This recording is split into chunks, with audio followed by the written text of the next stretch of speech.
په هاشمي جانان کفن غوړېږي، په جدای ځمکه اسمان جاړي. د یار حسین مخ ته کتلی نشي، د ډېر غمه خوابان جاړي. د یار حسین مخ ته کتلی نشي، د ډېر غمه خوابان جاړي. عمر صاحب توره راواغستله، وویل چا چې پیغمبر لاړو، هغه دې پوی په دې خبره شي نن چې په تیرا توره سر لاړو.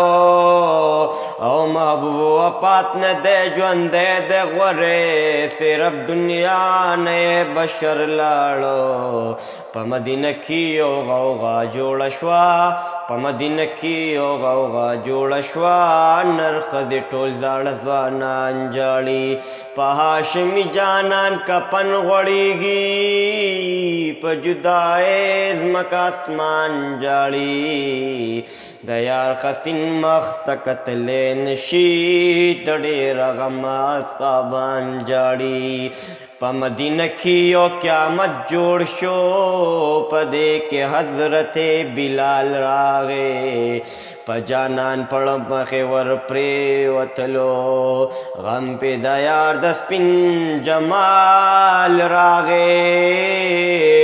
ویلې د مینې باغ تالا شو زما، نور مې په ژوند باندې وبال راغی. جوړې محبوب نن یتیم پاتې شم، جوړې محبوب نن یتیم پاتې شم، د مدینې ټول یتیمان جاړي. په هاشمي جانان کفن غوړېږي، په جدای ځمکه اسمان جاړي. د یار حسین مخ ته کتلی نشي، د ډېر غمه خوابان جاړي. هغه ګلان د مدینې د باغو، د ډېر غمه نن نسکور ګرځي. وای محبوب رانه جدا شولو، غم مدینه کې کور په کور ګرځي. ټول د یو بل نه مرور ښکارېږي، د جانان غمې په سر سور ګرځي. په جدای کې د محبوب جړېږي، خم ورپسې څلور یاران جاړي. په هاشمي جانان کفن غوړېږي، په جدای ځمکه اسمان جاړي. د یار حسین مخ ته کتلی نشي، د ډېر غمه خوابان جاړي. د یار حسین مخ ته کتلی نشي، د ډېر غمه خوابان جاړي. یارانو ویل چې بلتون راغی، خدای خبر یار به ملاویږي کله، هلته محشر کې به دیدار کیږي. خدایه دا عمر به تیریږي کله، بیا به زمونږ د ژړا ډکې سترګې د یار دیدن باندې مړېږي کله. حسن حسین سره د مور راغلل، په جدای د بابا جان جاړي. په هاشمي جانان کفن غوړېږي، په جدای ځمکه اسمان جاړي.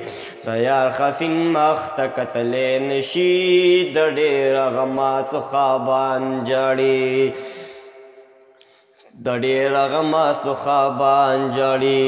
دنیا د چا سره وفا نه کوي، دنیا مکاره بې وفا ده ګورې، چې زمونږ ښکلی پیغمبر لاړو، د تلو خبره خامخا ده غورې. الله ویل دا پانی دنیا دا، دغه د رب څپه وینا ده غورې.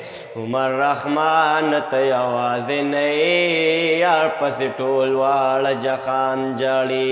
په هاشمي جانان کفن غوړېږي، په جدای ځمکه اسمان جاړي.